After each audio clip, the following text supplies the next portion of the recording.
എല്ലാവർക്കും നമസ്കാരം. യതീഷയുടെ spirit of Rama എന്ന ഈ ഒരു ആധ്യാത്മിക സീരീസിലേക്ക് നിങ്ങൾക്ക് എല്ലാവർക്കും സ്വാഗതം. കഴിഞ്ഞ 9 എപ്പിസോഡുകളിലായിട്ട് നമ്മൾ ബാലകാണ്ഡവും അയോധ്യാകാണ്ഡവും ത്തിലൂടെയുള്ള യാത്രയാണ് നടത്തിയിരുന്നത്. ആ യാത്രയ്ക്കൊപ്പം തന്നെ അതിലെ കഥാപാത്രങ്ങളും അവയുടെ തത്വങ്ങളും വാൽമീകി രാമായണം സ്വന്തം എൻ്റെയും നിങ്ങളുടെയും ജീവിതത്തിൻ്റെ അയനം തന്നെയാണ് എന്ന് തത്വം മനസ്സിലാക്കിക്കൊണ്ട് രാമായണത്തെ പാരായണം ചെയ്യുവാനും ജീവിതത്തിലേക്ക് സ്വാംശീകരിക്കുവാനും വേണ്ടിയിട്ടാണ് ഈ ഒരു ആധ്യാത്മിക പ്രയാണം. അതുകൊണ്ട് തന്നെ എല്ലാവർക്കും വാൽമീകി രാമായണത്തിൻ്റെ എല്ലാവിധ ഐശ്വര്യങ്ങളും സമൃദ്ധിയും ഉണ്ടാവട്ടെ എന്ന് പ്രാർത്ഥിച്ചുകൊണ്ട് നമുക്ക് ആരംഭിക്കാം. ഹോ വന്ദേ ഗുരുപാദദ്വന്ദ്വം അവാങ് മാനസഗോചരം രക്തശുക്ലപ്രഭാമിശ്രം ഹതൈർക്യം ത്രൈപുരം മഹാ. ഓം ശ്രീ ഗുരുഭ്യോ നമഃ. ഹരിഃ ഓം. ശ്രീരാമ രാമ രാമ ശ്രീരാമചന്ദ്രാജയ. ശ്രീരാമ രാമ രാമ ശ്രീരാമഭദ്രാജയ. ശ്രീരാമ രാമ രാമ സീതാഭിരാമാജയ.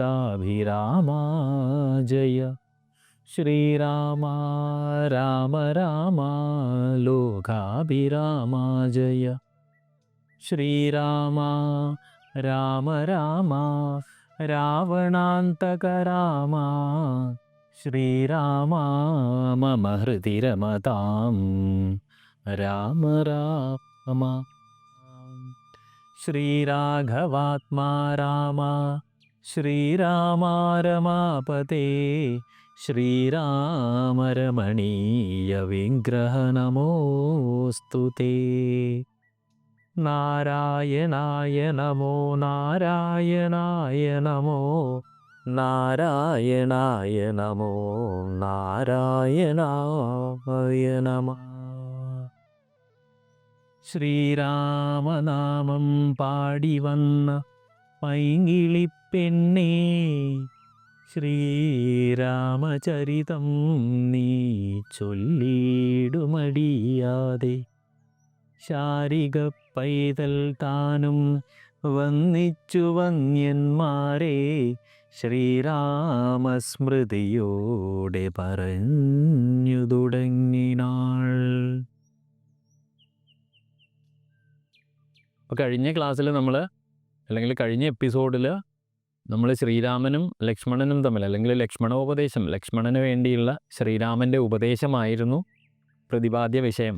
ഇന്ന് നമ്മൾ സീതയോടുള്ള ശ്രീരാമൻ്റെ ഉപദേശത്തെക്കുറിച്ചിട്ടാണ് സംസാരിക്കാൻ പോകുന്നത്.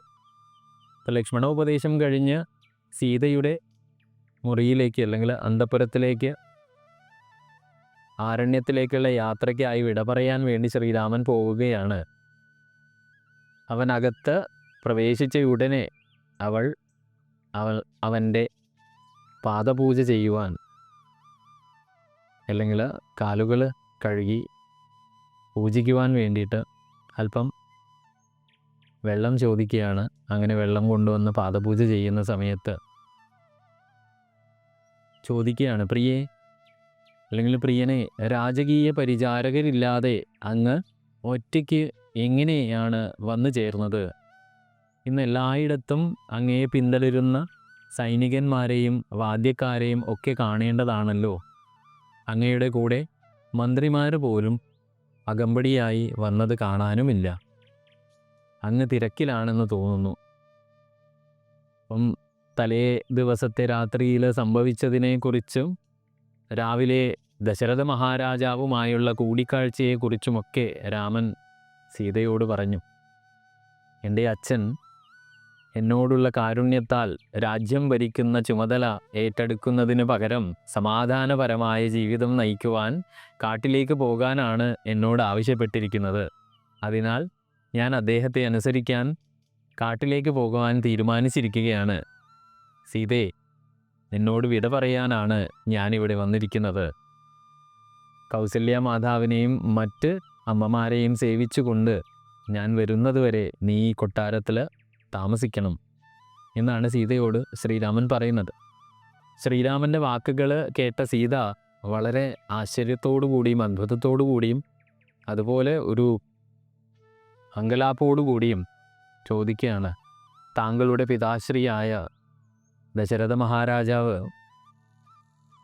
അങ്ങയ്ക്ക് അല്ലെങ്കിൽ അങ്ങയോട് അത്രയ്ക്കും അടുപ്പമുള്ള ഒരു വ്യക്തിത്വമാണെന്ന് എനിക്കറിയാമല്ലോ. അങ്ങയെ ഒരു രാത്രി പോലും പറഞ്ഞയക്കാൻ ദശരഥ മഹാരാജാവിന് സാധിക്കില്ല, അദ്ദേഹം അതിന് സമ്മതിക്കുകയുമില്ല എന്നെനിക്ക് നന്നായി അറിയാം. എങ്ങനെയാണ് അപ്പോൾ ഈ 14 വർഷത്തേക്ക് അങ്ങയെ കാട്ടിലേക്ക് നാട് കടത്തുന്നത്? തൊട്ട് മുൻപത്തെ ദിവസമാണല്ലോ അങ്ങയെ കിരീടധാരണം ചെയ്യാൻ അദ്ദേഹം തന്നെ തീരുമാനിച്ചത്. ഈ പെട്ടെന്നുള്ള മനംമാറ്റത്തിന് കാരണം എന്താണ് സംഭവിച്ചതെന്ന് ശ്രീരാമ അങ്ങ് വിശദമായി എന്നോട് പറഞ്ഞാലും. അങ്ങനെ അത് ശ്രീരാമൻ വിശദമായി വിശദീകരിച്ചു. അങ്ങനെ ഞാൻ 14 വർഷം കാട്ടിൽ താമസിക്കുവാൻ പോകുന്നു. ലക്ഷ്മണൻ അവൻ്റെ നിർബന്ധപ്രകാരം എന്നെ അനുഗമിക്കുന്നുണ്ട്. ആ സമയത്ത് സീത നിർണായകമായി ആ ഒരു ഘട്ടത്തിൽ പറയുകയാണ്, വളരെ സങ്കടത്തോടു കൂടി പറയുകയാണ്, ഹേ പ്രഭു, അങ്ങ് പോകുന്നുണ്ടെങ്കിൽ ഞാൻ ആദ്യം അങ്ങയുടെ മുൻപേ കാട്ടിലേക്ക് നടക്കും. അങ്ങയ്ക്ക് എന്നെ അനുഗമിക്കാം. എന്നെ ഇവിടെ ഉപേക്ഷിച്ച് കാട്ടിലൊറ്റയ്ക്ക് താമസിക്കുന്നത് ഉചിതമല്ല. അപ്പോൾ രാമൻ പറയുകയാണ്, സീതേ, വന്യമൃഗങ്ങളും ദുർഘടമായ ഭൂപ്രദേശങ്ങളും നിറഞ്ഞ ആ ഒരു വനപ്രദേശത്തേക്ക് ഞാൻ നിന്നെ എങ്ങനെ കൊണ്ടുപോകും? ഞാൻ വസിക്കാൻ അല്ലെങ്കിൽ സമയം ചെലവഴിക്കാൻ ഉദ്ദേശിക്കുന്ന ദണ്ഡക വനത്തിൽ നരഭോജികളായ അസുരന്മാർ വിഹരിക്കുന്നതാണ്. കാടുകൾ അല്ലെങ്കിലും സ്ത്രീകൾക്ക് പറ്റിയ സ്ഥലമല്ലെന്ന് അങ്ങേക്കറിയാമല്ലോ. മാത്രമല്ല, കാട്ടുവേരുകളും പഴങ്ങളും മാത്രം ഭക്ഷിച്ച് ജീവിക്കുന്നത് താങ്കൾക്ക് അസ്വസ്ഥത സൃഷ്ടിക്കും. കുടുംബത്തെയും സുഹൃത്തുക്കളെയും കാണാതെ, അങ്ങയുടെ ഉറ്റവരെയും ഉടയവരെയും കാണാതെ എങ്ങനെ വളരെ കാലം അങ്ങേക്ക് മാറി നിൽക്കാൻ സാധിക്കും? കാട്ടിൽ നല്ല ഭക്ഷണമോ പാനീയമോ ഒന്നും ലഭ്യമാവില്ല. ശരിയായ വസ്ത്രങ്ങളോ പുതപ്പുകളോ ഒന്നുമില്ലാതെ അങ്ങ് എങ്ങനെ ഈ തണുപ്പിൽ നിന്ന് സ്വയം സംരക്ഷിക്കാൻ കഴിയും? കാട്ടിൽ മനുഷ്യരെ കണ്ടാലുടനെ അവരെ പിടികൂടാൻ അസുരന്മാർ കാത്തിരിക്കുകയാണ്. അതിനാൽ എപ്പോഴും അവിടെ ജാഗ്രത പാലിക്കേണ്ടതുണ്ട്. അതിനാൽ കൗസല്യ മാതാവിനെ സേവിച്ചുകൊണ്ട് കൊട്ടാരത്തിൽ തന്നെ തുടരുന്നതാണ് അഭികാമ്യമെന്ന് ശ്രീരാമൻ പറയുകയാണ്. സീത പക്ഷെ അതിനൊന്നും വഴങ്ങാതെ വീണ്ടും മറുപടി പറയുകയാണ്, അങ്ങയുടെ ഭാര്യ എന്ന നിലയിൽ എൻ്റെ കടമ നല്ല സമയത്തും മോശം സമയത്തും താങ്കളെ സേവിക്കുക എന്നതാണ്. അങ്ങനെയല്ലേ? പറയൂ ശ്രീരാമ. ഇപ്പം ഞാൻ അങ്ങയോടുള്ളപ്പോൾ എന്തിനെക്കുറിച്ച് ഞാൻ ഭയപ്പെടണം? കാട്ടുവേരുകളിലും പഴങ്ങളിലും ഞാൻ സംതൃപ്തയാണ്. അതും നിന്നിൽ നിന്ന് അവശേഷിക്കുന്നതെല്ലാം എന്തു തന്നെയായാലും എനിക്ക് മതിയാകും. എൻ്റെ ഭർത്താവ് എന്നോടൊപ്പം ഉള്ളപ്പോൾ ഒന്നും എന്നെ അലട്ടുകയില്ല. കൂർത്ത കല്ലുകൾ പാകിയ കാട്ടുപാതകളോ വന്യമൃഗങ്ങളോ എന്നെ അലട്ടുകയേയില്ല. എൻ്റെ ഭർത്താവിനൊപ്പം കാട്ടിലൊരു കാലഘട്ടം എനിക്ക് ഉണ്ടാകുമെന്ന് എൻ്റെ ജാതകം പരിശോധിച്ച ജ്യോതിഷി ഒരിക്കൽ പറഞ്ഞിരുന്നതായി ഞാൻ ഓർക്കുന്നു. അതിനുള്ള അവസരമാണ് ഇതെന്ന് എനിക്ക് തോന്നുന്നു എന്ന് പറയും. ലോകത്ത് നടക്കുന്ന ആദ്യത്തെ രാമായണമല്ല ഇതെന്ന് താങ്കൾക്കറിയാമെന്ന് ശ്രീരാമനോട് പറയുകയാണ്. കവികൾ പാടിയ മുൻ രാമായണങ്ങളിലെല്ലാം സീതരാമനെ അനുഗമിച്ച് കാട്ടിലേക്ക് പോയി. ആ കഥ ഇപ്പോൾ നമ്മൾക്കായി മാറാൻ ഒരു കാരണവുമില്ല. പ്രകൃതി ആത്മാവിനോട് അടുത്ത് വസിക്കേണ്ടതാണ്. ഒരു ഭാര്യ ഭർത്താവിനോടൊപ്പം താമസിക്കണം. മരണം വരെയും ഒരുപക്ഷെ അതിനുശേഷവും പരസ്പരം കാൽപ്പാടുകൾ പിന്തുടരാൻ നമ്മുടെ വിവാഹത്തിൻ്റെ പ്രതിജ്ഞകൾ പറയുന്നല്ലോ. എന്നിരുന്നാലും അങ്ങേക്ക് സംശയമുണ്ടെങ്കിൽ അങ്ങ് പോയി കഴിഞ്ഞാൽ ഒരു നിമിഷം പോലും ഞാൻ ജീവിച്ചിരിക്കില്ലെന്ന് ദയവായി അറിയുക. ഇതൊക്കെ കേട്ട് ശ്രീരാമചന്ദ്ര ഭഗവാന് സീത മാതാവിൻ്റെ നിർബന്ധത്തിന് വഴങ്ങേണ്ടി വരുന്നു. ശരി, എന്നോടൊപ്പം അതുപോലെ ലക്ഷ്മണനോടൊപ്പവും അങ്ങ് കാട്ടിലേക്ക് വരാൻ തയ്യാറായിക്കൊള്ളും. അക്കാര്യം ഓർത്ത് അങ്ങ് വിഷമിക്കേണ്ട. നിങ്ങളുടെ എല്ലാ രാജകീയമായ അധികാര ചിഹ്നങ്ങളും ആഭരണങ്ങളും മാതാ അരുന്ധതിക്ക് നൽകുക. അങ്ങനെ ലക്ഷ്മണനോട് പറയുകയാണ്, ലക്ഷ്മണ, ദയവായി ബ്രാഹ്മണ പണ്ഡിതന്മാരെ ക്ഷണിച്ച് വസ്ത്രങ്ങൾ, സ്വർണ്ണാഭരണങ്ങൾ, മറ്റു വസ്തുക്കളൊക്കെ ധാരാളമായി ദാനം ചെയ്യുക. നമ്മുടെ എല്ലാ സേവകർക്കും സഹപ്രവർത്തകർക്കും പൂർണ്ണ മനസ്സോടെ സമ്മാനങ്ങളൊക്കെ നൽകുക. അങ്ങനെ ലക്ഷ്മണൻ ജ്യേഷ്ഠൻ്റെ ആജ്ഞ അനുസരിച്ച് സമ്മാനങ്ങളൊക്കെ ദാനം ചെയ്യാൻ തുടങ്ങി. ആ പതിവ് ചടങ്ങുകളൊക്കെ അവസാനിച്ചപ്പോൾ മുതിർന്നവരും ബ്രാഹ്മണരും ഒക്കെ ചേർന്ന് രാമനെയും സീതയും ലക്ഷ്മണനെയും അനുഗ്രഹിക്കുകയാണ്. ലക്ഷ്മണൻ തൻ്റെ അമ്മയായ സുമിത്രയെ വിളിച്ച് അമ്മ കൗസല്യയെ ഏൽപ്പിക്കുകയാണ് ചെയ്യുന്നത്. സുമിത്ര തൻ്റെ മകനെ ഉപദേശിക്കുകയാണ്, നിന്റെ സഹോദരനെ അയോധ്യയിലെ രാജാവായ നിങ്ങളുടെ പിതാവായ ദശരഥനെ പോലെ സേവിക്കുക. സീതയെ നിങ്ങളുടെ അമ്മയായി കരുതുക. ഇന്നു മുതൽ വനം നിങ്ങൾക്ക് അയോധ്യയായിരിക്കട്ടെ. ധൈര്യമായി മുൻപോട്ട് പോകൂ. നിങ്ങൾക്ക് ഭാഗ്യമുണ്ടാകട്ടെ എന്ന് ലക്ഷ്മണനെ ഉപദേശിക്കുകയാണ്. ലക്ഷ്മണൻ വീണ്ടും അമ്മയുടെ മുമ്പിൽ സാഷ്ടാംഗം പ്രണമിച്ച് വില്ലും അമ്പും വഹിച്ചുകൊണ്ട് തയ്യാറായി നിൽക്കുകയാണ്. പുതിയ സംഭവ വികാസങ്ങളൊക്കെ അറിഞ്ഞപ്പോൾ അയോധ്യയിലെ പൗരന്മാർ വളരെ വ്യസനത്തോടുകൂടി ഒത്തുകൂടുകയാണ്. ശ്രീരാമനിൽ നിന്നും സീതയിൽ നിന്നും ലക്ഷ്മണനിൽ നിന്നും അവർക്ക് കണ്ണെടുക്കാൻ സാധിച്ചില്ല. അവർ ഉറക്കെ നിലവിളിച്ച് കരയാൻ തുടങ്ങി. എന്തൊരു കഷ്ടം ഈ രാജ്യത്തിനും ശക്തനായ രാജാവായ ദശരഥനും! എന്താണ് സംഭവിക്കുന്നത്? ദേവന്മാർ നമ്മളോട് ഇത്ര ദയയില്ലാത്തവരായി തീർന്നോ? രാജാവിൻ്റെ ഹൃദയം കല്ലുകൊണ്ടായിരിക്കണം നിർമ്മിച്ചത്. പക്ഷേ ദശരഥ രാജാവ് തൻ്റെ മക്കളോടുള്ള സ്നേഹത്തിന് പേര് കേട്ടവരാണല്ലോ എന്ന് അതും ജനങ്ങളുടെ മനസ്സിൽ സംശയങ്ങളുണ്ട്. ഇതിനെല്ലാം പിന്നിൽ രാജ്ഞി കൈകേയിയാണെന്ന കിംവദന്തിയും അപ്പോഴേക്കും പടർന്നു കഴിഞ്ഞിട്ടുമുണ്ട്. അങ്ങനെ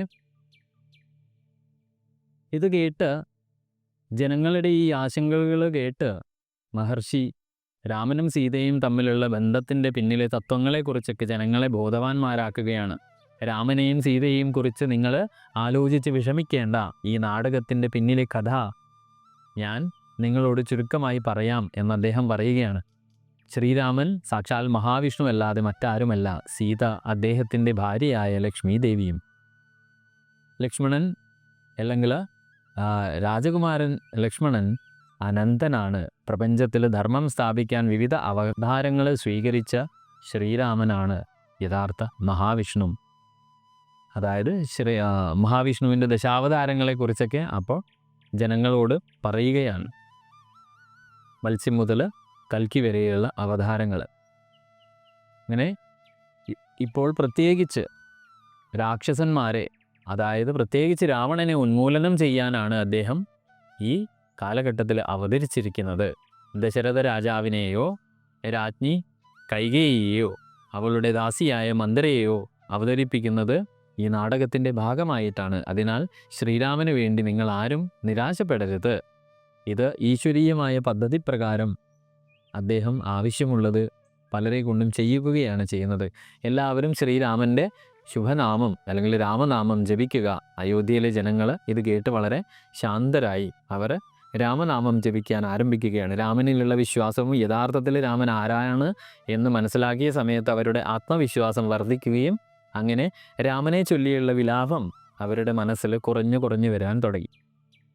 ഇനി നമ്മൾ രാമായണത്തിൽ കാണുന്ന ആ കഥയുടെ പുരോഗതി അവർ വനത്തിലേക്കുള്ള യാത്ര ആരംഭിക്കുന്നതാണ്. അങ്ങനെ ദശരഥ മഹാരാജാവ് അല്ലെങ്കിൽ മഹാരാജാവിനോട് വിട പറയാൻ ശ്രീരാമൻ കൈകേയിയുടെ കൊട്ടാരത്തിൽ പോവുകയാണ്. അവിടെ അദ്ദേഹം ഇപ്പോഴും ഭ്രാന്തനും അസ്വസ്ഥനുമായി കിടക്കുകയായിരുന്നു. ശ്രീരാമൻ അമ്മ കൈകേയിയോട് പറയുകയാണ്, അമ്മേ വിഷമിക്കേണ്ട, ലക്ഷ്മണ, സീതയും ഞാനും ഉടനെ തന്നെ യാത്ര ആരംഭിക്കുകയാണ്. എൻ്റെ പിതാവിൻ്റെ അനുവാദം വാങ്ങാൻ ഞാൻ ആഗ്രഹിച്ചു, അത്രമാത്രം. ഇത് കേട്ടപ്പോൾ കൈകേയിക്ക് വളരെ സന്തോഷമായി. കാരണം ആ അമ്മ ഉദ്ദേശിച്ച കാര്യം നടക്കാൻ പോവുകയാണ്. ശ്രീരാമൻ്റെ എതിർപ്പില്ലാതെ അവളുടെ ആഗ്രഹങ്ങൾ വളരെ സഫലമായി കൊണ്ടിരിക്കുകയാണ്. കാട്ടിൽ ധരിക്കാൻ മരത്തോല് കൊണ്ട് നിർമ്മിച്ച പരുക്കൻ വസ്ത്രങ്ങൾ അവൾ ആ സമയം കൊണ്ടുവന്ന് ശ്രീരാമനും ലക്ഷ്മണനും അത് ഏറ്റുവാങ്ങി തങ്ങളുടെ രാജകീയമായ വസ്ത്രങ്ങളൊക്കെ ഉപേക്ഷിച്ച് ആ മരവുരു ധരിക്കുകയാണ്. ഈ വിചിത്രമായ വസ്ത്രം എങ്ങനെ ധരിക്കണം എന്ന് അറിയാതെ സീതയ്ക്ക് നേരെ നീട്ടിയപ്പോൾ സീത അല്പം ആശയക്കുഴപ്പത്തിലായി ശ്രീരാമനെ നോക്കി. അദ്ദേഹം അതെടുത്ത് സീതയെ അവളുടെ രാജകീയ വസ്ത്രത്തിന് മുകളിൽ ചുറ്റുകയും അയോധ്യയിലെ ആളുകൾക്ക് ഇത് കണ്ടു നിന്ന സമയത്ത് സഹിക്കുവാൻ കഴിഞ്ഞില്ല. വസിഷ്ഠ മഹർഷി പോലും കോപാകുലനായി തീർന്നു. അല്ലയോ ദുഷ്ടസ്ത്രീയായ കൈകേയി, ശ്രീരാമനെ കാട്ടിലേക്ക് അയക്കണമെന്ന് ആഗ്രഹിച്ചു അങ്ങ്. പക്ഷേ മരത്തിൻ്റെ പുറന്തോല് അല്ലെങ്കിൽ മരവുരി കൊണ്ട് നിർമ്മിച്ച ഈ പരുക്കൻ വസ്ത്രം സീതയ്ക്ക് കൊടുക്കുന്നത് എന്ത് മാനദണ്ഡത്താലാണ്? സീത ഭർത്താവിനോടൊപ്പം വരുന്നത് അവനോട് വളരെ ഭക്തിയുള്ളവളായതുകൊണ്ടാണ്. അവളുടെ എല്ലാ രാജകീയ വസ്ത്രങ്ങളും ആഭരണങ്ങളുമായി അവളെ പോകാൻ അനുവദിക്കുക എന്ന വസിഷ്ഠൻ കോപാകുലനായി അലറുകയാണ്. ദശരഥൻ ആ സമയത്ത് എഴുന്നേറ്റ് നിന്ന് സുമന്ത്രരോട് മൂവരെയും കൂട്ടി കാട്ടിലേക്ക് കൊണ്ടുപോകാൻ ഒരു രഥം കൊണ്ടുവരാൻ ആവശ്യപ്പെടുകയാണ്. അവരെ കെട്ടിപ്പിടിച്ച് കരഞ്ഞുകൊണ്ട് ദശരഥൻ രാമൻ്റെ നാമം വീണ്ടും വീണ്ടും മനസ്സാൽ പിറുപിറുത്തുകൊണ്ടിരുന്നു. രഥം എത്തിയതോടെ ശ്രീരാമൻ സീതയുടെ കൈപിടിച്ച് അവളെ അതിൽ കയറ്റാൻ സഹായിക്കുകയും അല്ലെങ്കിൽ രഥത്തിൽ അവളെ കയറ്റുകയാണ്. ലക്ഷ്മണൻ തൻ്റെ വില്ലും അമ്പും എടുത്തുകൊണ്ട് പിന്നാലെ വന്ന് അങ്ങനെ സുമന്ത്രര് രഥം അയോധ്യയിൽ നിന്ന് ഓടിച്ച് പോവുകയാണ്. അവർ കൺവെട്ടത്ത് നിന്ന് മറഞ്ഞപ്പോൾ രാജാവ് ദശരഥൻ വീണ്ടും മോഹാലസ്യപ്പെട്ട് നിലത്ത് വീഴുകയാണ്. മൂവരും കൊട്ടാരം വിട്ടുപോയപ്പോൾ അയോധ്യയിലെ സ്ത്രീകളും കുട്ടികളും ഒക്കെ വിലപിച്ചു. ശ്രീരാമൻ 14 വർഷം ഇവിടെ ഉണ്ടാകില്ലെന്ന് ആ സത്യം ഞങ്ങൾ എങ്ങനെ സഹിക്കും? അങ്ങനെ അവരിൽ ചിലർ രഥത്തിന് പിന്നാലെ ഓടാൻ തുടങ്ങി. ദശരഥൻ ഈ വിലാപങ്ങളും ഈ കാഴ്ചകളും കണ്ട് വീണ്ടും അദ്ദേഹം ഉണരുകയാണ്. തൻ്റെ പരിചാരകന്മാരോട് തന്നെ കൗസല്യയുടെ കൊട്ടാരത്തിലേക്ക് കൊണ്ടുപോകാൻ ആവശ്യപ്പെടുകയാണ്. ശ്രീരാമനും ലക്ഷ്മണനും സീതാമാതാവും താമസാ നദിയുടെ തീരത്തെത്തി. രാവിലെ അവരല്പം ആചാരങ്ങൾ നിത്യവിധാനങ്ങളൊക്കെ ചെയ്തുകൊണ്ട് അല്പം വെള്ളം കുടിച്ചു. പക്ഷേ ദിവസം മുഴുവനും അവരൊന്നും കഴിച്ചിരുന്നില്ല. രാത്രിയിൽ ശ്രീരാമൻ സീതയോടൊപ്പം ഒരു മരത്തിനടിയിൽ ഉറങ്ങാൻ കിടക്കുകയും ആ സമയം ലക്ഷ്മണൻ തൻ്റെ വില്ലും അമ്പും വഹിച്ചുകൊണ്ട് സുമന്ത്രരോട് സംസാരിച്ചുകൊണ്ട് ജാഗരൂകരായിരുന്നു. അയോധ്യയിൽ നിന്നുള്ള വലിയൊരു ജനക്കൂട്ടം അപ്പോഴും ഇവരുടെ കൂടെ അവിടെ എത്തിയിരുന്നു. അതിവരുടെ പരിസരത്തായി ഇവരെ നോക്കിക്കൊണ്ട് തന്നെ പ്രജകൾ ഇവരുടെ പരിസരത്ത് തന്നെ ഉണ്ടായിരുന്നു. ശ്രീരാമൻ അടുത്ത ദിവസം അയോധ്യയിലേക്ക് മടങ്ങണമെന്നും അല്ലെങ്കിൽ തങ്ങളോടൊപ്പം കാട്ടിലേക്ക് ഞങ്ങളും വരുമെന്ന് അവർ നിർബന്ധിക്കുകയാണ്. അങ്ങനെ രാവിലെ ശ്രീരാമൻ്റെ അടുത്തേക്ക് ശ്രീരാമൻ്റെ കൂടെ പോകാൻ തീരുമാനിച്ചിട്ടാണ് അവർ അന്ന് രാത്രി ആ കാട്ടിൽ തന്നെ കഴിയുന്നത്. ഇതൊക്കെ അറിഞ്ഞ ശ്രീരാമൻ സുമന്ത്രരോട് വളരെ രഹസ്യമായി പറയുകയാണ്, പുലരുന്നതിന് മുമ്പ് രഥം തയ്യാറാക്കൂ. അവരെല്ലാം ഇപ്പോൾ ക്ഷീണിച്ച് ഉറങ്ങുകയാണ്. രാവിലെ ഞാൻ മടങ്ങി വരണമെന്ന് അവർ നിർബന്ധിക്കും. എന്നെ സ്നേഹിക്കുന്ന ഈ ആളുകളുമായി എനിക്ക് ഇടപെടാൻ വളരെ വിഷമമാണ്, എനിക്ക് താല്പര്യമില്ല. അതുകൊണ്ട് സുമന്ത്രര് വളരെ സാവധാനം വളരെ രഹസ്യമായി ശ്രീരാമൻ പറഞ്ഞ രീതിയിൽ രഥം തയ്യാറാക്കി. രഥം അങ്ങനെ അവരെയും വഹിച്ച് കാട്ടിൻ്റെ ഉൾവശങ്ങളിലേക്ക് ആഴങ്ങളിലേക്ക് പോവുകയാണ്. അങ്ങനെ നേരം പുലർന്ന് ഉണർന്ന സമയത്ത് ശ്രീരാമനും സീതയും ലക്ഷ്മണനും പോയി കഴിഞ്ഞു എന്നവർ മനസ്സിലാക്കി വളരെ നിരാശരായി അവർ നഗരത്തിലേക്ക് മടങ്ങി, അയോധ്യയിലേക്ക് മടങ്ങുകയാണ്. അവരൊരിക്കലും പക്ഷേ ശ്രീരാമനെ മറന്നില്ല. ആ സമയത്ത് ഹൃദയത്തിൽ പ്രതിഷ്ഠിക്കുകയാണ് ചെയ്തത്. തങ്ങളുടെ പ്രിയപ്പെട്ട രാജകുമാരൻ ഉടൻ മടങ്ങി വരുമെന്ന് അവർ വളരെ ആഴത്തിൽ പ്രതീക്ഷിക്കുകയും പ്രാർത്ഥിക്കുകയും ചെയ്തു. ശ്രീരാമനും ലക്ഷ്മണനും സീതയും ഗംഗാനദിയുടെ തീരത്തെത്തുകയും അവിടെ അന്ന് രാത്രി വിശ്രമിച്ചു. ഇവിടെയും രാത്രി മരത്തിനടിയിൽ തന്നെയാണ് ഉറങ്ങാൻ കിടക്കുന്നത്. ലക്ഷ്മണൻ ഇവർക്കായി ജാഗ്രത പാലിക്കുകയാണ്. ഈ ഒരു കഥാസന്ദർഭത്തിൽ, അതായത് അവരുടെ ആരണ്യ പ്രവേശനത്തിൻ്റെ കഥയുടെ സന്ദർഭം കഴിഞ്ഞ് രാമായണം പുരോഗമിക്കുമ്പോൾ നമ്മൾ അടുത്തതായി കാണാൻ അല്ലെങ്കിൽ നമ്മൾ കഥയിലെത്തി നിൽക്കുന്നത് ഗുഹനുമായുള്ള അവരുടെ കണ്ടുമുട്ടലാണ്. ശ്രീരാമൻ്റെ വരവിനെക്കുറിച്ച് അറിഞ്ഞ ഗുഹൻ വളരെ ആവേശഭരിതനായി ധാരാളം പഴങ്ങളും പൂക്കളും തയ്യാറാക്കി ശ്രീരാമൻ്റെ അടുക്കൽ കൊണ്ടുവന്ന് അവൻ്റെ മുന്നിൽ സാഷ്ടാംഗം പ്രണമിക്കുകയും ശ്രീരാമൻ അവനെ വളരെ സ്നേഹപൂർവ്വം ഉയർത്തി ആലിംഗനം ചെയ്യുകയും ചെയ്തു.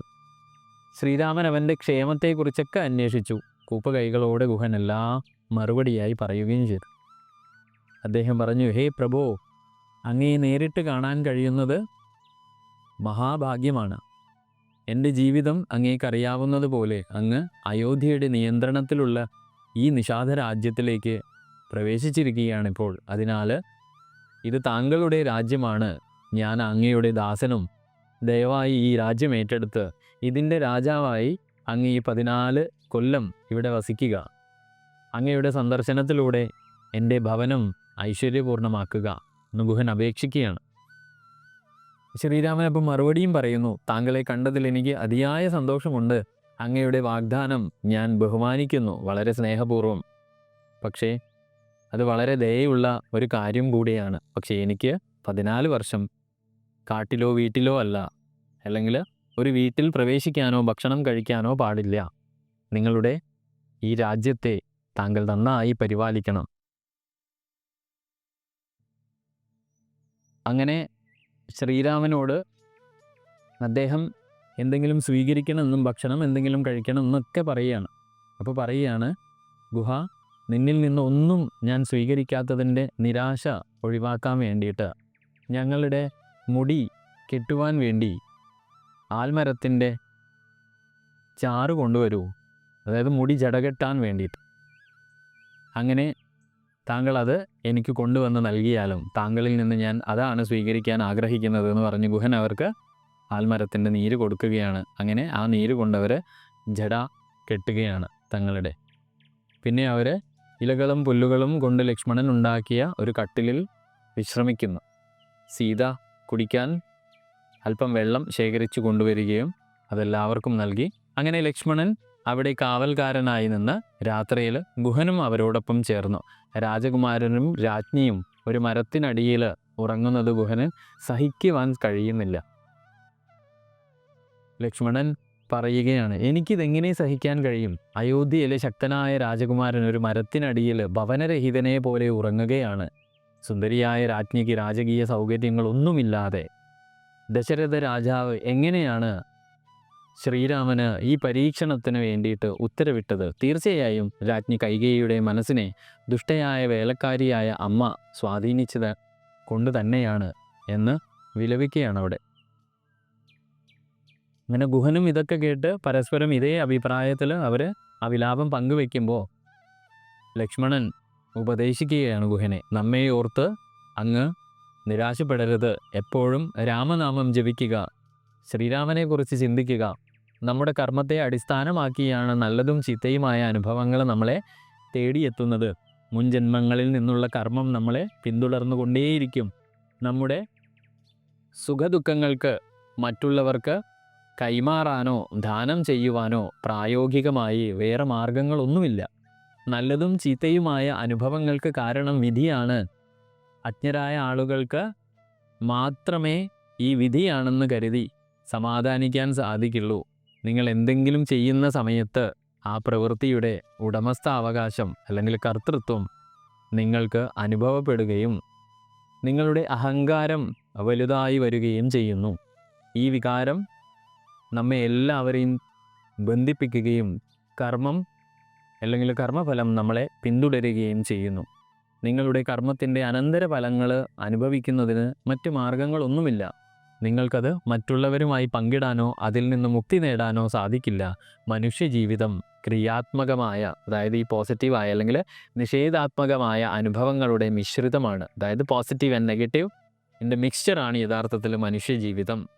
ഈ ജീവിതത്തിലും അതിനുശേഷവും തുടരാൻ പാപങ്ങളുടെയും പുണ്യങ്ങളുടെയും ഒരു ശേഖരം, പുണ്യസഞ്ചയങ്ങൾ എന്ന് നമ്മൾ വിളിക്കുന്ന ആ ശേഖരം സൃഷ്ടിക്കപ്പെടുകയാണ് ചെയ്യുക. അങ്ങനെ ദേവന്മാർക്കും അസുരന്മാർക്കും പോലും കർമ്മത്തിൻ്റെ പിടിയിൽ നിന്ന് രക്ഷ നേടുവാൻ സാധിക്കില്ല. ലോകത്ത് ആനന്ദത്തിന് ശേഷം വേദനയും അതുപോലെ വേദനയ്ക്ക് ശേഷം ആനന്ദവും സംഭവിച്ചു കൊണ്ടേയിരിക്കും.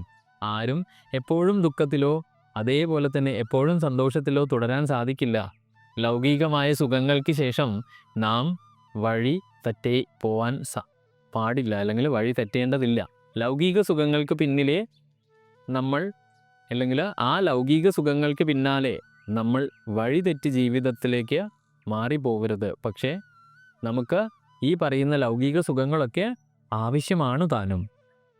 ആ അനുഭവങ്ങളെ നാം, അത്തരം ലൗകിക അനുഭവങ്ങളെ ഒന്നും നാം നിഷേധിക്കേണ്ടതില്ല. പക്ഷേ ഈ മായയിൽ, ഈ പ്രകൃതിയിൽ, അല്ലെങ്കിൽ ഈ ലോകത്തിൽ കുടുങ്ങിപ്പോകാതെ കഴിയുമ്പോഴെല്ലാം ലോകത്തിനെ നമ്മൾ ആസ്വദിക്കണം. നമ്മുടെ ജീവിതത്തിൽ ഉടനീളം ദുഃഖകരവും ആനന്ദകരവുമായ സംഭവങ്ങൾ മാറി മാറി നമ്മൾക്ക് അനുഭവപ്പെടുന്നു. ചിലപ്പോൾ അവ കാലക്രമേണ കൂടിച്ചേർന്ന് നമ്മളിലേക്ക് വന്നു ചേരുകയും ചെയ്യും. സുഖദുഃഖങ്ങൾ ഇഴചേർന്ന് വരും. ഇതെല്ലാവർക്കും ബാധകമാണ്. ഒരു അപവാദവുമില്ലാതെ ഈ സത്യം അറിയുന്ന ജ്ഞാനികൾ ജീവിതത്തെ ധൈര്യത്തോടും നമ്മുടെ ഇഷ്ടത്തിനനുസരിച്ചോ അല്ലാത്തതോ ആയ അനുഭവങ്ങളോട് പറ്റി നിൽക്കാതെയും അല്ലെങ്കിൽ ഒട്ടിച്ചേരാതെയും ഈ ജീവിതത്തെ നേരിടുന്നു. ഒരു ജ്ഞാനി നല്ലതിനെയും ചീത്തയെയും സമചിത്തതയോടെ കൈകാര്യം ചെയ്യുന്നു. ലക്ഷ്മണൻ തൻ്റെ ഈ ഉപദേശം പൂർത്തിയാക്കുമ്പോൾ സൂര്യൻ ചക്രവാളത്തിൽ ഉദിച്ചുയരുകയാണ് ചെയ്യുന്നത്. പ്രഭാതത്തിൽ ശ്രീരാമനും സീതയും എഴുന്നേറ്റ് തങ്ങളുടെ പ്രഭാത സന്ധ്യാവന്ദന പതിവുകളൊക്കെ ചെയ്ത് പതിവ് ശുദ്ധീകരണവും പൂജയും ഉപാസനകളും ഒക്കെ പൂർത്തിയാക്കി. അതിനുശേഷം ഗുഹൻ തൻ്റെ ദാസന്മാരോട് അല്പം വെള്ളം കൊണ്ടുവരാൻ ആവശ്യപ്പെടുകയും അതിഥികളെ ഗംഗാനദിക്ക് കുറുകെ കൊണ്ടുപോകുവാൻ വേണ്ടി അദ്ദേഹം തയ്യാറായി നിൽക്കുകയും ചെയ്തു. ശ്രീരാമൻ സീതയുടെ കൈപിടിച്ച് ഗുഹൻ കൊണ്ടുവന്ന ആ വെള്ളത്തിൽ കയറ്റി ലക്ഷ്മണൻ അതിൽ വില്ലും അമ്പും ധരിച്ച് അവരുടെ സംരക്ഷണാർത്ഥം ലക്ഷ്മണനും കയറി. അങ്ങനെ സീതാദേവി ഗംഗാമാതാവിനെ സ്തുതിച്ചുകൊണ്ട് അവിടെ നിന്ന് ഗംഗാസ്തുതി ചൊല്ലുന്നുണ്ട്. അമ്മേ ഗംഗാമാതാവേ, അങ്ങേക്ക് ഞങ്ങളുടെ പ്രണാമം. കോടിക്കണക്കിന് ആളുകളെ നീ പരിപാലിക്കുന്നത് പോലെ ഞങ്ങളെയും നീ പരിപാലിക്കണമേ.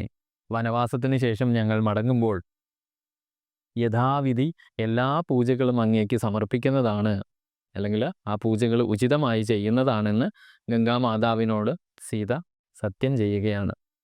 അങ്ങനെ അവർ മാതാവിനെ കടന്ന്, ഗംഗയെ കടന്ന് മറുകരയിലെത്തി കാട്ടിൽ അവരെ സേവിക്കാൻ അനുവദിക്കണമെന്ന് അവരെ മറുകര കടത്തിയതിന് ശേഷം വീണ്ടും ഗുഹൻ ശ്രീരാമനോട് നിർബന്ധം പിടിക്കുകയാണ്. അങ്ങയെ സേവിക്കാൻ എന്നെ അനുവദിച്ചില്ലെങ്കിൽ സ്വയം ഞാൻ ഈ ഗംഗയിൽ ദേഹത്യാഗം ചെയ്യും എന്നൊക്കെ നിർബന്ധിക്കുകയാണ്. ശ്രീരാമൻ ഗുഹനെ സമാധാനിപ്പിച്ചു. 14 വർഷങ്ങൾക്ക് ശേഷം ഞാൻ നിന്നെ ഇവിടെ വന്ന് കാണുമെന്ന് ഞാനിതാ വാഗ്ദാനം ചെയ്യുന്നു, അല്ലെങ്കിൽ സത്യം ചെയ്യുന്നു. അതുവരെ നീ നിഷാദരാജ്യം സമൃദ്ധിയിൽ ഭരിക്കണം, അല്ലെങ്കിൽ പരിപാലിക്കണം. ശ്രീരാമൻ അവനെ ആലിംഗനം ചെയ്ത് വിട പറയുകയാണ്. ഗുഹൻ വീണ്ടും സാഷ്ടാംഗം ശ്രീരാമനെ പ്രണമിക്കുന്നു. അങ്ങനെ അവർ മൂവരും കൂടി, അതായത് ഗുഹൻ ഒഴിച്ചുള്ള മൂവരും കാട്ടിൻ്റെ ആഴങ്ങളിലേക്ക് അപ്രത്യക്ഷരാകുന്നു. ആ വൈകുന്നേരം ശ്രീരാമനും ലക്ഷ്മണനും കാട്ടിൽ അവർക്ക് താമസിക്കുവാനുള്ള സൗകര്യങ്ങളൊക്കെ ഒരുക്കുന്നു, ഭക്ഷണങ്ങൾ ശേഖരിക്കുന്നു. ആ ദിവസം രാവിലെ, അതായത് അന്ന് രാത്രി കാട്ടിൽ വളരെ ശാന്തമായി അവർ കഴിയുകയും പിറ്റേ ദിവസം രാവിലെ സൂര്യൻ ഉദിച്ചപ്പോൾ അവർ മുൻപോട്ട് നടക്കാൻ ആരംഭിക്കുകയും ആ നടക്കുന്ന സമയത്ത് ഭരദ്വാജ മുനിയുടെ ആശ്രമത്തിനടുത്തുള്ള ഒരു ആൽമരത്തിനടുത്താണ് അവർ ചെന്ന് ചേർന്നത്. അവിടെ ഒരു ബ്രഹ്മചാരി നടന്നു പോകുന്നത് കാണാനിടയാകുകയും ശ്രീരാമൻ അദ്ദേഹത്തെ വിളിച്ച് ചോദിക്കുകയാണ്, ഹേ ബ്രഹ്മചാരി, ദശരഥൻ്റെ മകനായ ശ്രീരാമനും ഭാര്യയും സഹോദരനോടൊപ്പം ഇവിടെയുണ്ടെന്ന് താങ്കളുടെ ഗുരുവായ ഭരദ്വാജനോട് പറയൂ. അങ്ങനെ ബ്രഹ്മചാരി ഭരദ്വാജ മഹർഷിയുടെ അടുക്കലേക്ക് ഈ വാർത്ത അറിയിക്കാൻ പോവുകയും ആ ബ്രഹ്മചാരിയിൽ നിന്ന് ആ വാർത്ത കേട്ടയുടനെ ഭരദ്വാജ മഹർഷി ശ്രീരാമനെ സ്വീകരിക്കാൻ വളരെ തിടുക്കപ്പെട്ട് വരികയാണ്. അവർ പരസ്പരം ആശംസകൾ കൈമാറുകയും സാഷ്ടാംഗം പ്രണമിക്കുകയും ചെയ്യുന്നു. പിന്നീട് പറയുകയാണ്, അല്ലയോ ശ്രീരാമ, നിന്റെ പാദസ്പർശത്താൽ എൻ്റെ ആശ്രമത്തെ പുണ്യകരമാക്കണമേ. നിന്റെ അവതാരത്തിൻ്റെ പശ്ചാത്തലം എനിക്ക് നന്നായി അറിയാം. നിനക്ക് സേവിക്കാനുള്ള ഒരു പ്രധാന ലക്ഷ്യമുണ്ടെന്ന് ഞാനിവിടെ മനസ്സിലാക്കുകയാണ്. നീ എങ്ങനെയാണ് മനുഷ്യനായി ജീവിതം സ്വീകരിച്ചതെന്നും നിന്റെ അയോധ്യാപുരിയിൽ നിന്ന് എങ്ങനെയാണ് വനവാസത്തിനായി അയക്കപ്പെട്ടതെന്നും ഒക്കെ എനിക്കറിയാം. അതിനാൽ ഇവിടെ ആ നടന്ന കാര്യങ്ങളെല്ലാം പൂർണ്ണ ബോധ്യമുള്ളത് കൊണ്ട് തന്നെ അങ്ങ് ദയവ് ചെയ്ത് അത് ആവർത്തിക്കേണ്ട ആവശ്യമില്ല. അത് എന്നിലെ സങ്കടം വീണ്ടും ഇരട്ടിപ്പിക്കാൻ സാധ്യമാക്കും. അങ്ങനെ ഞങ്ങളെ അനുഗ്രഹിക്കണേന്ന് ശ്രീരാമനോട് ഭരദ്വാജ മഹർഷി പറയുകയാണ്, അങ്ങയുടെ സാന്നിധ്യം ഈ ആശ്രമത്തിന് ഒരു അനുഗ്രഹമാണ്. അങ്ങനെ ആത്മീയ ജ്ഞാനത്തെക്കുറിച്ചൊക്കെ ചർച്ച ചെയ്തുകൊണ്ട് അവർ സത്സംഗത്തിൽ ആ രാത്രി അവിടെ കഴിച്ചു കൂട്ടുകയാണ്. രാവിലെ ആ ആശ്രമത്തിൽ നിന്ന് ഇറങ്ങി അടുത്ത കഥാഭാഗത്തിലേക്ക് അവർ മൂവരും പുരോഗമിക്കുന്ന സമയം നമ്മൾ കാണുവാൻ സാധിക്കുന്നത് സാക്ഷാൽ വാൽമീകി മഹർഷിയെ അവർ കണ്ടുമുട്ടുന്നതാണ്.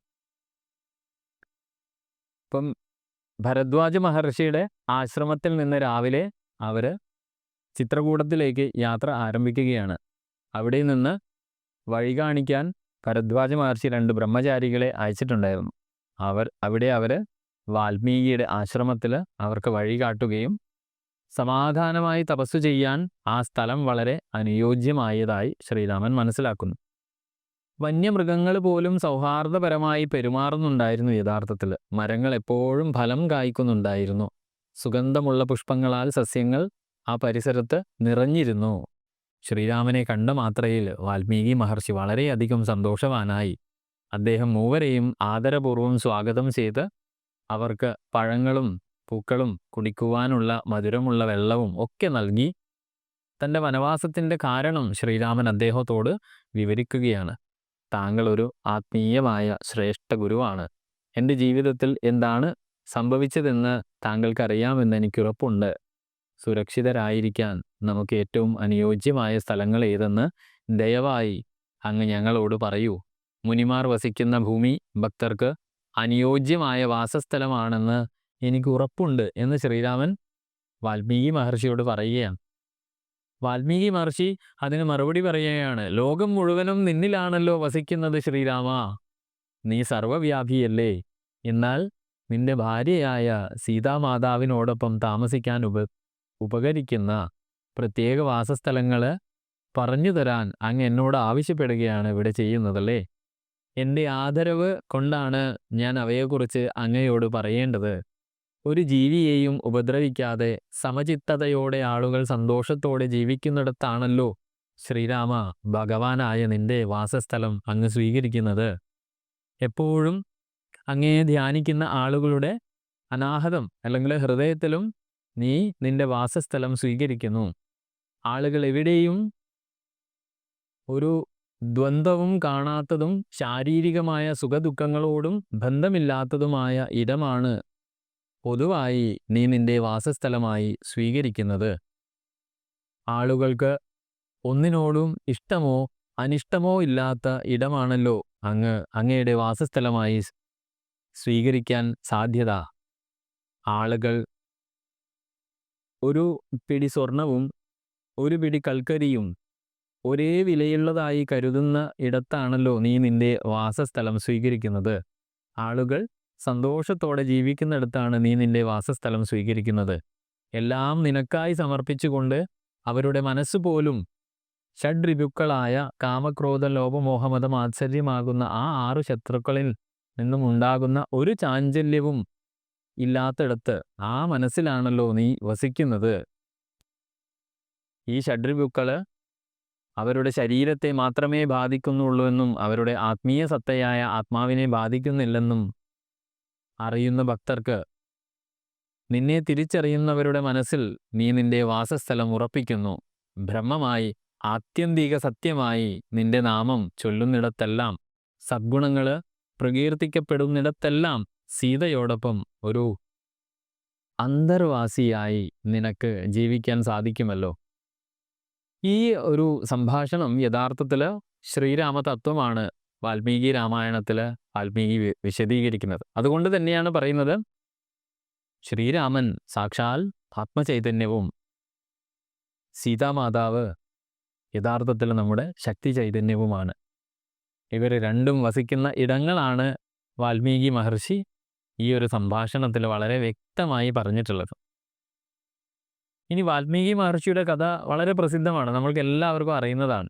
വാൽമീകി മഹർഷി വീണ്ടും പറയുകയാണ്, ഹേ ഭഗവൻ, അങ്ങയുടെ ഗുണങ്ങളെ ഞാൻ എങ്ങനെ വർണ്ണിക്കും? എത്ര വർണ്ണിച്ചാലാണ് മതിയാവുക? അങ്ങയുടെ മഹത്വം വാക്കുകൾ കൊണ്ട് പൂർണ്ണമായി വിവരിക്കാൻ ആർക്കും സാധിക്കില്ല. തീർച്ചയായും അങ്ങയുടെ കാരുണ്യമാണ് എന്നെ ഒരു പണ്ഡിതനായ ഋഷിയാക്കി മാറ്റിയത്. ഞാൻ വെറും ഒരു രത്നാകരനായി ജീവിച്ചിരുന്ന ആളാണ്. ജീവിതത്തിൽ പറയാനൊക്കാത്ത വിവേകശൂന്യത കാണിച്ച ഒരു സാധാരണ ഗ്രാമീണൻ. ഞാനൊരു ബ്രാഹ്മണ കുടുംബത്തിലാണ് ജനിച്ചതെങ്കിലും എൻ്റെ ജീവിത രീതി ഒരിക്കലും അതിനെ സാധൂകരിക്കുന്നതായിരുന്നില്ല. ഞാൻ ഒരിക്കലും ആ ഒരു സ്വഭാവത്തിലല്ല പെരുമാറിയിരുന്നത്. താഴ്ന്ന ജാതിക്കാരിയായ അല്ലെങ്കിൽ ഇവിടെയൊക്കെ ജാതി എന്ന് പറയുമ്പോൾ നമ്മൾ ശരിക്കും വർണ്ണമാണ്, വർണ്ണഗുണങ്ങളാണ് ഇവിടെ ഉദ്ദേശിക്കുന്നത്. അപ്പം താഴ്ന്ന ഗുണങ്ങളുള്ള ഒരു സ്ത്രീയോടൊപ്പം കാമഭ്രാന്തനായി ജീവിതം നയിച്ചു. നിരവധി കുട്ടികളെ ജനിപ്പിച്ചു. ഒരു കാരണവുമില്ലാതെ ഞാൻ നിരവധി മൃഗങ്ങളെ കൊന്നു. ഞാൻ എപ്പോഴെങ്കിലും ഈ കാട്ടിലൂടെ നടന്നു വരുന്ന ഒരാളെ കണ്ടാൽ അവരുമായി വഴക്കുണ്ടാക്കി ആ സാത്വികരായ മനുഷ്യരിൽ നിന്നും പ്രഭുക്കന്മാരിൽ നിന്നുമൊക്കെ ഞാൻ ധാരാളം സമ്പത്ത് കൊള്ളയടിച്ചിരുന്നു. അങ്ങനെയിരിക്കെ ഞാൻ ദിവ്യമായ 7 ഋഷിമാരെ, സപ്തഋഷികളെ കണ്ടുമുട്ടുന്നു. അവരുടെയും വസ്തുവകകൾ മോഷ്ടിക്കാൻ ഞാൻ തീരുമാനിക്കുകയും എന്നാൽ അവർ മധ്യാഹ്ന സൂര്യനെ പോലെ തിളക്കമേറിയ തേജസ്സുള്ള മിടുക്കരായിരുന്നു. എന്നോട് കരുണ തോന്നി അവർ എന്നോട് ചോദിച്ചു, ഹേ വിഡ്ഢിയായ മനുഷ്യ, നീ എന്തിനാണ് ഈ പാപകർമ്മങ്ങൾ ചെയ്തു കൂട്ടുന്നത്? മറുപടിയായി ഞാൻ ആ സപ്തഋഷിമാരോട് പറയുന്നത്, എൻ്റെ ഭാര്യയെയും കുട്ടികളെയും പോറ്റാൻ വേണ്ടിയിട്ടാണ് ഞാനിത് ചെയ്യുന്നത്. അതിജീവനത്തിനായി ഭക്ഷണവും മറ്റും കൊണ്ടുവരാൻ അവർ കാത്തിരിക്കുകയാണ്. എൻ്റെ വഴിയിലൂടെ കടന്നു പോകുന്ന എല്ലാവരിൽ നിന്നും ഞാൻ സാധനങ്ങൾ കൊള്ളയടിക്കുന്നു. ഇപ്പോൾ നിങ്ങൾ 7 പേരുടെ ഊഴമാണ്. അതുകൊണ്ട് നിങ്ങൾ എനിക്ക് എന്താണോ ഉള്ളത് സ്വമേധയാ അത് തന്നുകൊള്ളുക എന്ന് സപ്തഋഷിമാരോട് പറയുകയാണ്. അപ്പോഴവർ തിരിച്ചു ചോദിക്കുകയാണ് രത്നാകരനോട്, താൻ ദയവ് ചെയ്ത് ഞങ്ങളുടെ വസ്തുവകകളൊക്കെ നൽകാം, അതിനു മുൻപേ ഒരു ഉത്തരം ഞങ്ങൾക്ക് ആവശ്യമാണ്. താൻ ഈ ചെയ്തു കൂട്ടുന്ന അല്ലെങ്കിൽ ശേഖരിച്ചു വെച്ച പാപങ്ങളിൽ നിന്ന് ആ പാപങ്ങളെ പിന്തുണയ്ക്കാൻ താങ്കളുടെ കുടുംബാംഗങ്ങൾ തയ്യാറാണോ എന്ന് ചോദിക്കൂ. ഞാൻ അങ്ങനെ എൻ്റെ ഭാര്യയുടെ അല്ലെങ്കിൽ എൻ്റെ കുടുംബത്തിൽ ചെന്ന് ഈ ഒരു ചോദ്യം അവതരിപ്പിക്കുമ്പോൾ ഭാര്യ സത്യസന്ധമായി പറയുന്നു, അവനവൻ ചെയ്ത കർമ്മങ്ങളുടെ ഫലം അവനവൻ തന്നെയാണ് അനുഭവിക്കേണ്ടി വരിക. അങ്ങനെ ആ ഒരു ഞെട്ടിക്കുന്ന ഉത്തരവുമായി ഞാൻ മടങ്ങി വരുന്നതുവരെ അവർ അവിടെ തന്നെ കാത്തിരിക്കുമെന്ന് എനിക്ക് ഉറപ്പ് നൽകിയതുപോലെ തന്നെ അവരവിടെ കാത്തു നിൽക്കുന്നുണ്ടായിരുന്നു. ഈ ഒരു ഉത്തരത്തെക്കുറിച്ച് അവർക്ക് വളരെ വ്യക്തതയുണ്ടായിരുന്നു. പക്ഷേ എൻ്റെ കർമ്മഫലങ്ങൾ ആ കർമ്മങ്ങൾ ചെയ്യുന്നവർക്ക് മാത്രമേ അനുഭവിക്കാൻ കഴിയൂ എന്ന അറിവ് എനിക്ക് അന്ന് വരെ ഉണ്ടായിരുന്നില്ല. ഋഷിമാർ പക്ഷെ എന്നോട് ദയയുള്ളവനായിരുന്നു അല്ലെങ്കിൽ ഉള്ളവരായിരുന്നു. അവർ എന്നെയും കാത്ത് അവിടെ ഇരിക്കുന്നുണ്ടായിരുന്നു. എൻ്റെ കർമ്മത്തിൻ്റെ പ്രവർത്തനങ്ങൾ അവർ മനസ്സിലാക്കി ഞാൻ എൻ്റെ അമ്പുകളും മറ്റും ആയുധങ്ങളും നിലത്ത് വയ്ക്കുവാനും അവർ നിർദ്ദേശിച്ചു. ഞാൻ അവരുടെ മുമ്പിൽ വളരെ സങ്കടത്തോടുകൂടി സാഷ്ടാംഗം പ്രണമിക്കുകയാണ് ചെയ്യുന്നത്. ക്ഷമ ചോദിച്ചു. ആ മഹാത്മാക്കൾ എപ്പോഴും അവരെ സമീപിക്കുന്നവർക്ക് അഭയം നൽകാൻ തയ്യാറാണ്. കൂടാതെ നല്ല ആളുകളെ കണ്ടുമുട്ടുന്നത്, അതായത് സത്സംഗം ശുഭകരമാണല്ലോ. ഞാൻ അതിന് യോഗ്യനല്ലെങ്കിലും അവർ എന്നെ ഉപദേശിക്കാൻ തീരുമാനിക്കുകയാണ്. എൻ്റെ പരിമിതമായ മനസ്സിന് മനസ്സിലാക്കാൻ കഴിയുന്ന വിവിധ രീതികളിൽ അവർ രാമനാമം എന്നെ ജപിച്ചു കേൾപ്പിച്ചു. പക്ഷേ നിർഭാഗ്യവശാൽ ആ രീതിയിൽ എനിക്ക് ചൊല്ലുവാൻ സാധിക്കുന്നുണ്ടായിരുന്നില്ല. അങ്ങനെ അവരതിനെനിക്കൊരു സൂത്രം പറഞ്ഞു തന്നു. ആ മരം, ഈ മരം, അമ്മരം, ഇമ്മരം, അമ്മരം, ഇമ്മരം. അങ്ങനെ ഞാൻ തുടർച്ചയായി ജപിച്ച് രാമ രാമ രാമ രാമ എന്ന് ജപിക്കാൻ പഠിക്കുകയാണ്. അടുത്ത സഹസ്രാബ്ദം അല്ലെങ്കിൽ 1000-ഓളം വർഷങ്ങൾ ഞാൻ അവിടെ അത്യധികമായ ഏകാഗ്രതയോടെ ആ രാമനാമം ജപിച്ചുകൊണ്ടേയിരുന്നു. ഒടുവിൽ ആ രാമജപം ആമരം ഈമരം ആമരം ഈമരം ആമരം ഈമരം എന്ന് പറഞ്ഞ് അത് രാമരാമ എന്നായി മാറിത്തീരുകയും ഞാൻ ഇളകാതെ ഒരു ശില പോലെ ആ ജപം തുടർന്നുകൊണ്ടേയിരുന്നു. അങ്ങനെ എൻ്റെ ശരീരത്തിന് ചുറ്റും ഒരു വാൽമീകം, അതായത് ഉറുമ്പ്, എൻ്റെ പുറ്റ് രൂപം കൊള്ളുവാൻ തുടങ്ങി. എപ്പോഴോ നിരവധി ഋഷിമാരെന്നെ ചുറ്റും കൂടുന്നതും നിരവധി ആളുകൾ എന്നെക്കുറിച്ച് സംസാരിക്കുന്നതുമൊക്കെ ഞാൻ കേൾക്കുന്നുണ്ടായിരുന്നുവെങ്കിലും അവരെല്ലാവരും ഓരോ തവണയും ആ വാൽമീകത്തിൽ നിന്ന് പുറത്തു കടക്കാൻ ആവശ്യപ്പെട്ടു. അങ്ങനെ സപ്തഋഷികൾ അത് ആവശ്യപ്പെട്ട സമയത്ത് ഞാൻ അതിൽ നിന്ന് പുറത്തു വരികയാണ് ചെയ്യുന്നത്. അതായത് അശ്ലീലകരമായ ജീവിതം നയിച്ച ഞാൻ ആ വാൽമീകത്തിൽ നിന്ന് പുറത്തു വരികയാണ്. അങ്ങനെ അവർ എനിക്ക് വാൽമീകി എന്ന് നാമകരണം ചെയ്തു. ബ്രഹ്മജ്ഞാനത്താൽ പ്രാവീണ്യം കൊണ്ടാണ് ഞാൻ ഒരു ഋഷിയായി മാറിയത്. ഇപ്പോൾ സീതാദേവിയോടും ലക്ഷ്മണ രാജകുമാരനോടുമൊപ്പം താങ്കളെ കാണുവാനുള്ള മഹാഭാഗ്യം എനിക്ക് ഉണ്ടായിരിക്കുന്നു. ഗംഗാനദിക്കരയിലുള്ള ചിത്രകൂടത്തിനടുത്ത് താങ്കൾക്ക് താമസിക്കുവാൻ അനുയോജ്യമായ സ്ഥലം ഞാൻ കാണിച്ചു തരാം. അങ്ങനെ വാൽമീകി മഹർഷി അവിടെ ഒരു താൽക്കാലിക ആശ്രമം നിർമ്മിച്ചു നൽകുകയും വാൽമീകി അവരെ വളരെയധികം സ്നേഹപൂർവ്വം ഭക്തിപൂർവ്വം ശുശ്രൂഷിക്കുകയും ആ ഈശ്വരീയമായ ദിവ്യ ദമ്പതികൾക്ക് അവരുടെ താമസത്തിനായ എല്ലാ സൗകര്യങ്ങളും അദ്ദേഹം ഒരുക്കി. ഈ സമയത്തൊക്കെ ലക്ഷ്മണൻ സാക്ഷാൽ സുമിത്രയുടെ ആജ്ഞ അനുസരിച്ച് ജാഗ്രത പാലിച്ചുകൊണ്ട് അവരുടെ സുരക്ഷ ഉറപ്പാക്കുകയും ചെയ്തുകൊണ്ടേയിരുന്നു. ഈ കഥാസന്ദർഭത്തിലൂടെ നമ്മൾ മുൻപോട്ട് പോകുന്ന സമയം കാണുവാൻ വേണ്ടി നമ്മൾക്ക് സാധിക്കുന്നത് ദശരഥ മഹാരാജാവിൻ്റെ മരണം ആണ്. മന്ത്രിയായ സുമന്ത്രര് അയോധ്യയിലേക്ക് രാമനെ കാട്ടിൽ അയച്ചതിന് ശേഷം മടങ്ങിയ സമയം ദുഃഖിതനായ ദശരഥ മഹാരാജാവ് ശ്രീരാമൻ കാട്ടിൽ ഏത് ഭാഗത്താണ് താമസിക്കുന്നത് എന്നൊക്കെ ചോദിച്ചറിയുവാൻ ശ്രമിക്കുകയാണ്. സീതയുടെ വിശേഷം, സീതയ്ക്ക് എങ്ങനെയുണ്ട്, എൻ്റെ മകൻ ലക്ഷ്മണൻ എങ്ങനെയുണ്ട്, അവരെനിക്ക് എന്തെങ്കിലും സന്ദേശം അയച്ചിട്ടുണ്ടോ, ഞാൻ മരണത്തെ അഭിമുഖീകരിക്കുന്നതിനാൽ എൻ്റെ കുട്ടികൾ ഇപ്പോൾ എൻ്റെ അടുത്തില്ല, എൻ്റെ ജീവിതം വളരെ ദയനീയമാണ്. അങ്ങനെ പറയുന്ന സമയത്ത് സുമന്ത്രര് കാട്ടിലേക്കുള്ള യാത്രയുടെയും നിഷാദ രാജാവായ ഗുഹൻ ചെയ്ത സേവനത്തിൻ്റെയൊക്കെ വിശദാംശങ്ങൾ വിവരിക്കുകയാണ് ദശരഥ മഹാരാജാവിനോട്. അവരെക്കുറിച്ച് വിഷമിക്കേണ്ട എന്ന് പറയാൻ ശ്രീരാമൻ അദ്ദേഹത്തോട് പറഞ്ഞു എന്ന് അവിടെ ധരിപ്പിക്കുകയാണ്. കൊട്ടാരത്തിൽ താങ്കളോടൊപ്പം അമ്മമാരോടും മുതിർന്നവരോടും തൻ്റെ ആദരവ് അറിയിക്കുവാനും ശ്രീരാമൻ തന്നെ ചുമതലപ്പെടുത്തിയിട്ടുണ്ട് എന്നൊക്കെ പറയുകയാണ് സുമന്ത്രര്. അങ്ങനെ ലജ്ജാകരമായ മുഖത്തോടെ കണ്ണുനീർ പൊഴിച്ചുകൊണ്ട് ആ സമയം സീതാദേവിയും താങ്കളോട് മാതാവിൻ്റെ ആദരവ് അറിയിക്കുവാനും അമ്മമാർ തൻ്റെ പ്രണാമം സ്വീകരിക്കാനും എന്നോട് പറഞ്ഞിട്ടുണ്ടായിരുന്നു എന്ന് സുമന്ത്രർ അറിയിക്കുകയാണ്.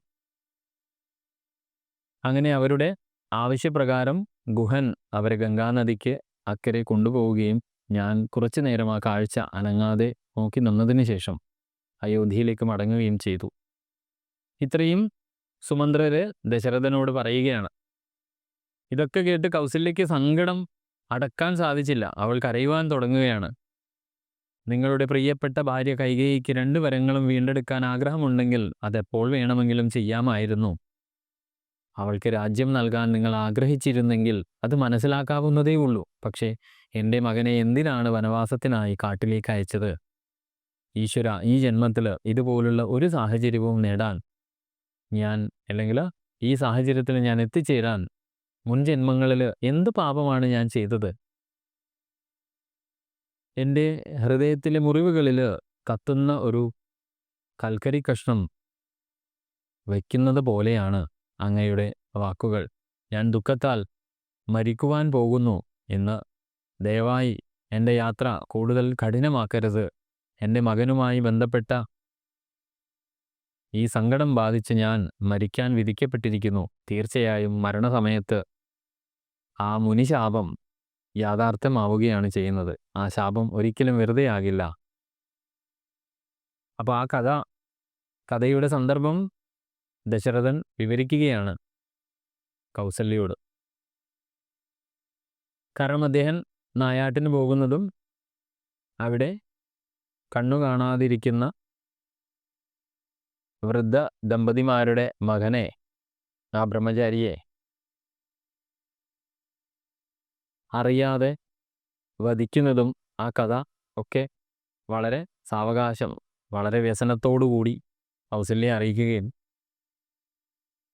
നിർഭാഗ്യവശാൽ ആ ആന വെള്ളം കുടിക്കുന്നു എന്ന് കരുതിയ ആ ശബ്ദത്തിൻ്റെ ദിക്കിലേക്ക് ബാണമയച്ച് അതൊരപകടമായി ഒരാളുടെ ജീവനെടുത്തതും ആ മകനെ കാത്തിരിക്കുന്ന അച്ഛനമ്മമാരെ അവരുടെ സങ്കടത്തിൻ്റെ ആധിക്യത്താൽ അവർ എന്നെ ശപിക്കുകയും ആ ശാപമാണ് ഇപ്പോൾ എൻ്റെ ജീവിതത്തിൽ പുത്രവിയോഗത്താൽ മരണം സംഭവിക്കുമെന്ന സ്ഥിതി ആസനമായിരിക്കുന്നത് എന്നും അദ്ദേഹം പറയുകയാണ്.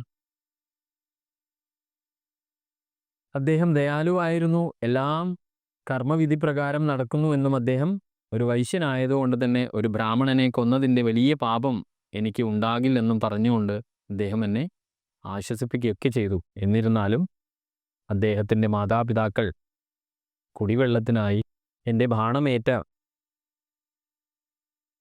ആ പുണ്യാത്മാവ് വളരെ ദയാലുവായിരുന്നു എന്നും എല്ലാം കർമ്മവിധി പ്രകാരം നടക്കുന്നതാണെന്നും മഹാരാജാവ് വിഷമിക്കേണ്ട, ഒരു ബ്രാഹ്മണനെ കൊന്നതിൻ്റെ വലിയ പാപം താങ്കൾക്ക് വന്നു ചേരില്ല എന്നും അദ്ദേഹം എന്നെ ആശ്വസിപ്പിക്കുകയാണ്, അദ്ദേഹം ഒരു വൈശ്യനാണെന്ന് വെളിപ്പെടുത്തിക്കൊണ്ട്. എന്നിരുന്നാലും അദ്ദേഹത്തിൻ്റെ മാതാപിതാക്കൾ കുടിവെള്ളത്തിനായി കാത്തിരിക്കുന്നുണ്ട്. അവർക്ക് ഈ വെള്ളം അവിടെ എത്തിച്ചു നൽകാൻ അദ്ദേഹം എന്നോട് ആവശ്യപ്പെടുകയും മൃതദേഹം ഉപേക്ഷിക്കുന്നതിന് മുമ്പ് അദ്ദേഹം എന്നോട് ആ അമ്പ് പുറത്തെടുക്കാൻ ആവശ്യപ്പെട്ടു. അങ്ങനെ അദ്ദേഹം അന്ത്യശ്വാസം വലിക്കുകയും ഞാൻ ആ അന്ധരായ ദമ്പതികളെ കണ്ട് സാഷ്ടാംഗം പ്രണമിച്ച് ഞാൻ അവരുടെ മകനല്ല എന്നും ദശരഥ മഹാരാജാവാണെന്നും അവരോട് പറയുകയും സംഭവിച്ച കഥകളെല്ലാം ഏറ്റുപറഞ്ഞ് അവരോട് ക്ഷമ ചോദിക്കുകയും അവരുടെ മകൻ്റെ മൃതദേഹം കിടക്കുന്ന നദീതീരത്ത് കൊണ്ടുപോകാൻ അവരെന്നെ നിർബന്ധിക്കുകയും അങ്ങനെ ഞാൻ അവരെ നദീതീരത്തേക്ക് കൊണ്ടുപോയി അത് ആ മരിച്ചു വീഴുന്നത് അവരുടെ മകനാണെന്ന് ഉറപ്പാക്കാൻ അവർ ശരീരത്തിൽ സ്പർശിച്ച് മകനെ തടവി അത് ഉറപ്പിച്ചതിന് ശേഷം ആ ചിത ഒരുക്കുവാൻ വേണ്ടിയിട്ടും ഒരു ശവസംസ്കാര ചടങ്ങ് നടത്തിത്തരുവാനും അവരെന്നോട് ആവശ്യപ്പെടുകയും ഞാൻ അപ്രകാരം അത് ചെയ്യുകയും, പക്ഷെ എന്നെ അത്ഭുതപ്പെടുത്തിക്കൊണ്ട് മകൻ നഷ്ടപ്പെട്ട വൃദ്ധരായ ഞങ്ങൾക്കിനി ജീവിക്കാൻ മറ്റു മാർഗമില്ല എന്ന് പറഞ്ഞുകൊണ്ട് ആ ചിതയിൽ അവരും എടുത്തു ചാടുകയാണ് ചെയ്തത്. ഈ വാക്കുകൾ അല്ലെങ്കിൽ ആ സങ്കടത്തോടെ അവരെന്നെ ശപിച്ച വാക്കുകൾ ഇന്നിതാ സത്യമായി തീരുന്നു എന്ന് ദശരഥ മഹാരാജാവ് ഈ അവസരത്തിൽ കൗസല്യയോട് പറയുകയാണ്. ഇനി മഹർഷി ചെയ്തതുപോലെ മകനെ ഓർത്ത് ദുഃഖിച്ചുകൊണ്ട് ഞാൻ ശരീരം ഉപേക്ഷിക്കേണ്ട സമയമായി. ഹാ രാമ, ഹേ സീത, ഹേ ലക്ഷ്മണ, അങ്ങനെ അവരുടെ നാമങ്ങൾ ജപിച്ചുകൊണ്ട് ദശരഥൻ അവിടെ അന്ത്യശ്വാസം വലിക്കുകയാണ് ചെയ്യുന്നത്. ഇതാണ് കഥയിലെ വഴിത്തിരിവാകുന്ന അല്ലെങ്കിൽ രാമായണത്തിലെ ഏറ്റവും ഹൃദയസ്പർശിയായ ഭാഗം. കാരണം പുത്രവിയോഗത്താൽ മറ്റൊരാളുടെ പുത്രനെ അവിചാരിതമായി താൻ അറിയാതെ വധിക്കുകയും അതിൻ്റെ ശാപഫലങ്ങൾ ഏറ്റുവാങ്ങി സ്വന്തം ജീവിതത്തിൽ പുത്രവിയോഗം അനുഭവിക്കുന്ന ദശരഥൻ്റെ കഥ. ഇതിൽ നേരത്തെ ലക്ഷ്മണ ഉപദേശത്തിൽ ഗുഹനോട് പറയുന്നത് പോലെ കർമ്മഫലങ്ങൾ നമ്മളെ എപ്പോഴും പിന്തുടരും എന്ന വലിയൊരു ശാസ്ത്രസത്യം നമ്മൾ ഈ കഥാതന്തുവിൻ്റെ ഒടുവിൽ മനസ്സിലാക്കേണ്ടതാണ്. ഇനി നമ്മൾക്ക് ശേഷിക്കുന്ന കഥാതന്തു അടുത്ത എപ്പിസോഡിൽ നമുക്ക് കഥയുമായി പുരോഗമിക്കാം. ഈ കാണ്ഡത്തിൻ്റെ അവസാനം ഈ അയോധ്യകാണ്ഡത്തിൽ പരിചയപ്പെട്ട കഥാപാത്രങ്ങളെ, മുഖ്യ കഥാപാത്രങ്ങളുടെ തത്വമൊക്കെ നമുക്കവിടെ വിശകലനം ചെയ്യാം. ഇത്രയും സമയം എന്നെ കേട്ട നിങ്ങൾക്ക് എല്ലാവർക്കും നന്ദി, നമസ്കാരം. കഴിവിൻ്റെ പരമാവധി ഈ ഒരു എപ്പിസോഡും നിങ്ങൾ നിങ്ങളുടെ ബന്ധുമിത്രാദികളിലേക്ക് എത്തിക്കുവാൻ ശ്രമിക്കുമെന്ന പ്രതീക്ഷയോടെ നന്ദി, നമസ്കാരം.